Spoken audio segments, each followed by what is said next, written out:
খুলনা খালিশপুর প্রভাতী school ময়দানে আজ নির্বাচনী সমাবেশে বক্তব্য রাখবেন বিএনপি চেয়ারম্যান তারেক রহমান। সেখানে আছেন সহকর্মী আমিনুল ইসলাম, সরাসরি যুক্ত হচ্ছে তার সঙ্গে। আমিনুল, কখন নাগাদ আসলে বিএনপি চেয়ারম্যান তারেক রহমান এসে পৌঁছাবেন এবং সার্বিক পরিস্থিতি সম্পর্কে জানাবেন? বিএনপি চেয়ারম্যান তারেক রহমান তার নির্বাচনী প্রচার নিয়ে বিভিন্ন শহরে যাচ্ছেন। বিশেষ করে প্রত্যেকটি বিভাগীয় শহরে বিএনপির পক্ষ থেকে নির্বাচনী সমাবেশ করা হচ্ছে এবং সেই সমাবেশে বিএনপির যে সকল প্রার্থীরা রয়েছেন ওই বিভাগে যারা নির্বাচনের ধানের শীষ নিয়ে লড়াই করছেন তাদের পক্ষে তিনি ভোট চাইছেন এবং একই সঙ্গে বিএনপি ক্ষমতায় গেলে তারা কি করবেন সে বিষয়টি তুলে ধরছেন। তারই অংশ হিসেবে আজকে খুলনাতে নবম নির্বাচনী এই জনসমাবেশ বিএনপি চেয়ারম্যানের। তিনি আজকে খুলনার খালিশপুরের এই প্রভাতী স্কুল মাঠে তিনি আজকে এই সমাবেশে অংশ নেবেন। তার নির্ধারিত সময় দুপুর 12টায় তিনি এখানে বক্তব্য রাখার কথা রয়েছে। আমরা দেখতে পাচ্ছি তার আগেই এই প্রভাতী স্কুল মাঠের অনেকটাই ভরে গিয়েছে। যেসব জায়গায় বিএনপি চেয়ারম্যান সমাবেশ করছেন সেই সমাবেশের মাঠগুলো আমরা দেখেছি কানায় কানায় পূর্ণ। বিশেষ করে দীর্ঘদিন পর যেহেতু বিএনপি চেয়ারম্যান তার এই বিভিন্ন এলাকাতে যাচ্ছেন, বিশেষ করে বাংলাদেশের বিভিন্ন প্রান্তে যাচ্ছেন, তাকে দেখার জন্য অনেক মানুষ আসছেন বিএনপি নেতাকর্মীদের কাছে। তিনি যেহেতু এখন বিএনপির চেয়ারম্যান হিসেবে প্রধান কাণ্ডারি, দলীয় প্রধান সেখানে আসাতে আসলে তারা উচ্ছ্বসিত থাকেন এবং তারা সেই জায়গাগুলোতে বেশ আগে বাগে এসেই তারা সেখানে অপেক্ষা করেন।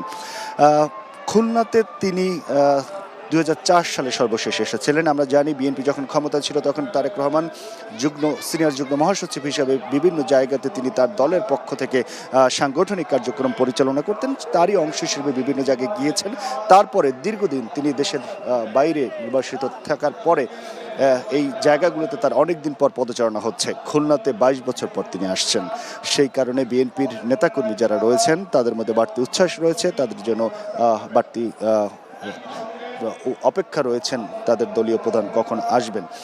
সেই জন্যই তারা সকাল থেকেই প্রভাতী এই স্কুল মাঠে এসে উপস্থিত হয়েছেন। আমরা দেখেছি বিএনপি চেয়ারম্যান ত্রয়োদশ জাতীয় সংসদ নির্বাচনকে সামনে রেখে বিভিন্ন বিভাগীয় শহরে যে সকল প্রার্থীরা রয়েছেন তাদের ওই বিভাগের মধ্যে তাদেরকে নিয়ে মঞ্চে ওঠেন এবং তাদেরকে ভোটারদের কাছে তিনি তাদের জন্য ভোট চান এবং একই সঙ্গে বিএনপি ক্ষমতায় আসলে কি কাজ করবেন সেই বিষয়গুলো তুলে ধরেন। আজকে খুলনা, বাগেরহাট এবং সাতক্ষীরা জেলার এই 3টি জেলার 14টি সংসদীয় আসনের ধানের শীষের যারা প্রার্থী তাদেরকে তিনি ভোটারদের সামনে পরিচয় করিয়ে দিবেন এবং সমাবেশের স্থল থেকে তিনি তাদের জন্য ভোট চাইবেন। একইভাবে বিগত যে সমাবেশগুলোতে আমরা দেখেছি যে তিনি যে এলাকায় নির্বাচনী সমাবেশ করেন সেই এলাকা কেন্দ্রিক তিনি কি উন্নয়ন করবেন সেই বিষয়গুলো তুলে ধরেন। আমরা দেখেছি এর আগে সিরাজগঞ্জ এবং টাঙ্গাইলের যে সমাবেশ ছিল সেখানে তিনি সেই এলাকা কেন্দ্রিক শিল্প কারখানা গড়ে তোলার কথা বলেছেন। সুনির্দিষ্ট করে কিছু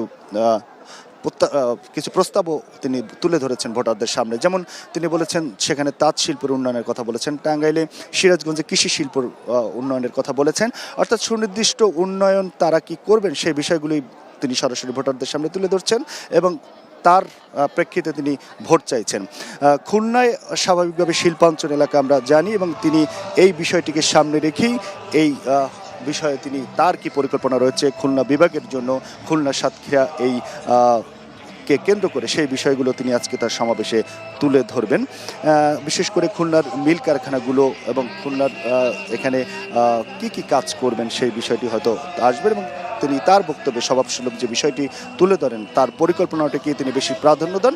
তার সাথে সাথে তিনি তার এখন বর্তমান সময়ে যে রাজনৈতিক বিরোধী অন্য যে রাজনৈতিক যারা নির্বাচন করছেন তাদের বিষয়ে 2-4টি কথা বলেন তিনি। বিশেষ করে নির্বাচনকে কেন্দ্র করে ভোটারদের তিনি সতর্ক হতে বলেছেন। প্রায় প্রত্যেকটি সমাবেশে তিনি বলছেন যে নির্বাচনে 12 তারিখে বিএনপি নেতাকর্মীদের সতর্ক থাকতে হবে এবং সকাল সকাল তাদেরকে নির্বাচনী মাঠে এসে উপস্থিত হওয়ার জন্য আহ্বান জানাচ্ছেন প্রত্যেকটি সমাবেশে। সেরকম বার্তা হয়তো এই খুলনার অঞ্চলের মানুষের জন্য তিনি দিবেন এবং সেই বার্তা নিয়ে তিনি আসছেন আর তার জন্য অপেক্ষা করছেন খুলনা সাতক্ষীরা এই অঞ্চলের অর্থাৎ খুলনা বিভাগের বিএনপি নেতাকর্মী সহ যারা এই সমাবেশে আসছেন তারা। এরপরে তিনি এই সমাবেশ শেষ করে যশোরে যাবেন, যশোরে আরেকটি সমাবেশে বিকেলে অংশ নেবেন। এই ছিল বিএনপি চেয়ারম্যান তারেক রহমানের যে নির্বাচনী প্রচারের জন্য বিভিন্ন জায়গায় যাচ্ছেন, তারই অংশ হিসেবে খুলনা যশোরে আজকের যে কর্মসূচি তার খবর।